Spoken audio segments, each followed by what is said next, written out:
আসসালামু আলাইকুম। পাবলিক ইয়ান হওয়ার আরো একটা সুযোগ।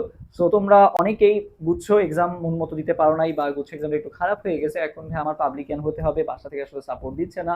সো আমি কি করতে পারি? তো ভাইয়া এখনো তোমার জন্য কিন্তু সুযোগ আছে। ঢাকা সেন্ট্রাল ইউনিভার্সিটি এবং জাতীয় বিশ্ববিদ্যালয়ে পড়ার সুযোগ আছে। তো ভাইয়া ঢাকা সেন্ট্রাল ইউনিভার্সিটির প্রিপারেশন আমি কিভাবে নিবো? বা মার্কসটা আসলে কত?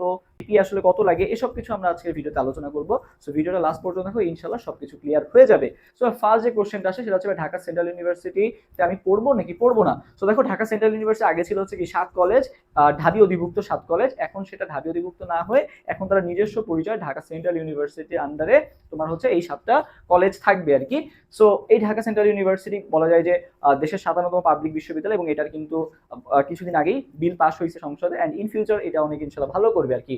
অ্যান্ড ঢাকা সেন্ট্রাল ইউনিভার্সিটি পড়ার একটা অ্যাডভান্টেজ যদি বলি, সেটা হচ্ছে এখানে তুমি ঢাকার মধ্যে থাকতে পারতেছো। এটা একটা বিগ অ্যাডভান্টেজ যে তোমার দেখা যাচ্ছে চাকরির জন্য কিন্তু ঢাকায় আসা লাগবে, দুদিন পর পর ভাইবা বা অনেক কারণে কিন্তু ঢাকায় আসা লাগতেছে। তো এটা তোমার জন্য একটা বেস্ট অপশন। এখন বা তুমি যদি অ্যাফোর্ড করতে পারো প্রাইভেট ইউনিভার্সিটিতে পড়া, তাহলে আমি রিকমেন্ড করবো যে অবশ্যই প্রাইভেট ইউনিভার্সিটি ফার্স্টে চুজ করবা। বাট যাদের এই অপশনটা নাই, যাদের প্রাইভেট ইউনিভার্সিটিতে পড়ার অপশনটা নাই, তোমরা এখন তো তোমাকে একটা না একটা জায়গায় চান্স পেয়ে থাকা লাগবে। সো তুমি ন্যাশনালেও পড়তে পারো, বা হচ্ছে ঢাকা যে সেন্ট্রাল ইউনিভার্সিটি এটাও যদি চুজ করা লাগে, আমার যেটা পার্সোনাল ওপিনিয়ন থাকবে সেটা হচ্ছে ঢাকা সেন্ট্রাল ইউনিভার্সিটি চুজ করতে পারো আর কি, অবভিয়াসলি। ওকে, সো ঢাকা সেন্ট্রাল ইউনিভার্সিটির জন্য আমি আসলে কিভাবে প্রিপারেশন নিব বা মার্কস ডিস্ট্রিবিউশনটা আসলে কেমন, এটা আসলে আমরা জানার চেষ্টা করি।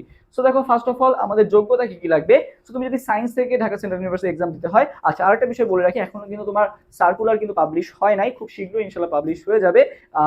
এই মাসের শেষের দিকে হয়তো পাবলিশ হবে, অ্যান্ড এক্সাম হয়তো বা মে জুনের দিকে হবে, এরকম আর কি। এটা হচ্ছে গত বছরের সার্কুলার অনুযায়ী আমরা জানার চেষ্টা করতেছি, এবছরও এরকমই থাকবে, এর আশেপাশেই থাকবে আর কি। ওকে, আচ্ছা। সো ফার্স্ট যেটা বলি যে সায়েন্স থেকে তুমি যদি প্রিপারেশন নাও, তোমার এসএসসি এবং এইচএসসি মিলে টোটাল জিপিএ যদি 7 থাকে, তুমি অবশ্যই ফর্ম তুলতে পারবা। কমার্সের ক্ষেত্রে কত? টোটাল জিপে তোমার 6 থাকা লাগবে। আর আর্টস এর ক্ষেত্রে কত?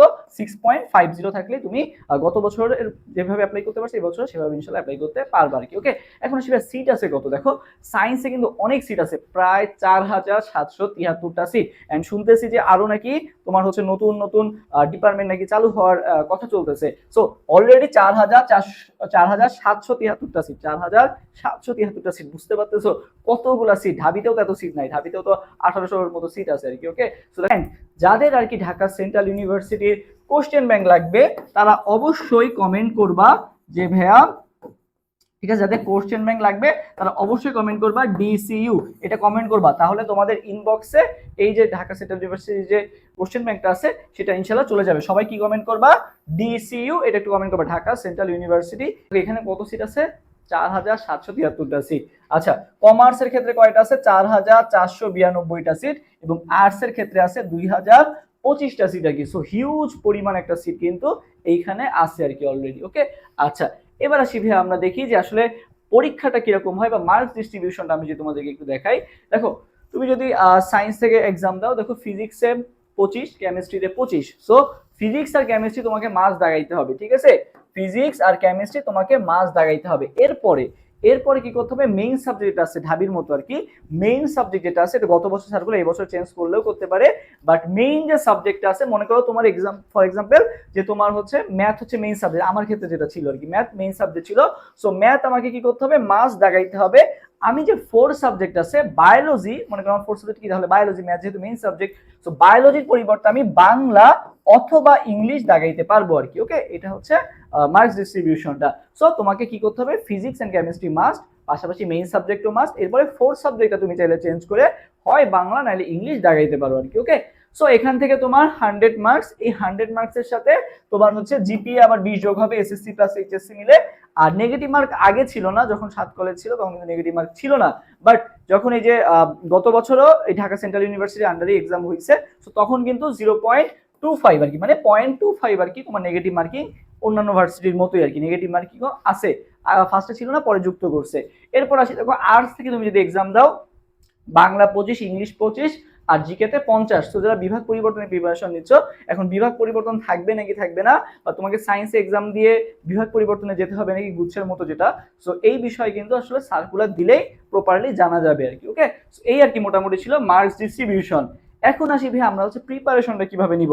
So Dhaka central university preparation, তোমার প্রশ্ন ব্যাংকটা দেখো, প্রশ্ন ব্যাংক দেখে দেখবা যে কোশ্চেনগুলো কিন্তু খুব একটা হার্ড আসে এরকমটা না, অনেক ইজি কোশ্চেন আসে। আর এখানে হচ্ছে আরেকটা বিষয় তোমাদেরকে অ্যাড করে দিই, সেটা হচ্ছে ভাই পাস মার্ক, বুঝছো? পাস মার্ক কত? তুমি পাস মার্ক হচ্ছে ভাই এখানে কিন্তু 40, ঠিক আছে? পাস মার্ক কত? 40। সো তুমি যদি মোটামুটি একটা মার্কস পাও 50-এর আশেপাশে পাও, ইনশাল্লাহ অনেক ভালো সাবজেক্ট পেয়ে যাবা। তো এক্ষেত্রে সাবজেক্ট কিন্তু ম্যাটার করে। তুমি যদি একটু ভালো মার্কস গ্যাদার করতে পারো, ইনশাল্লাহ তুমি দেখবা যে মানে তোমার পছন্দ মতো কলেজে বা তোমার বাসার আশেপাশের কলেজে দেখা গেছে যে অনেক ভালো একটা সাবজেক্ট তুমি নিতে পারতেছো। সো ঢাকা সেন্ট্রাল ইউনিভার্সিটির জন্য আমরা প্রিপারেশন কিভাবে নিব বা কত মার্কস পেতে হবে? সো 50 মার্কস মোটামুটি পেলে, 50 থেকে 60 মার্কস পেলে ইনশাল্লাহ তুমি অনেক ভালো একটা সাবজেক্ট বা ভালো একটা কলেজ ইনশাল্লাহ পেয়ে যাবো আর কি। ওকে, সো এটার জন্য আমরা কিভাবে প্রিপারেশন নিব? তো দেখো আগামী যে কয়েকটা দিন আছে, এখনো যেহেতু এক্সামের ডেট দেয় নাই ঢাকা সেন্ট্রাল ইউনিভার্সিটির, সো ঢাকা সেন্ট্রাল ইউনিভার্সিটির জন্য আমরা হচ্ছে আগামী কয়েকটা দিন এক্সামের মধ্যে থাকতে হবে। তুমি যদি এখন গতি জড়তা নিয়ে আসো, আলটিমেটলি কিন্তু দেখা গেছে তোমার পড়তে ইচ্ছা করবে না। সো সার্কুলারটা দিক, এই কয়েকদিন তুমি একটু ব্রেক নিতে পারো, বাট যখনই সার্কুলারটা দিয়ে দিবে তখন থেকে কিন্তু তোমার খুব ভালো মতো প্রিপারেশন নিতে হবে ঢাকা সেন্ট্রাল ইউনিভার্সিটির জন্য। অ্যান্ড ঢাকা সেন্ট্রাল ইউনিভার্সিটির জন্য আমরা ইনশাল্লাহ তোমাদের জন্য ম্যারাথন ক্লাস অ্যান্ড পাশাপাশি এক্সামেরও ব্যবস্থা রাখছি।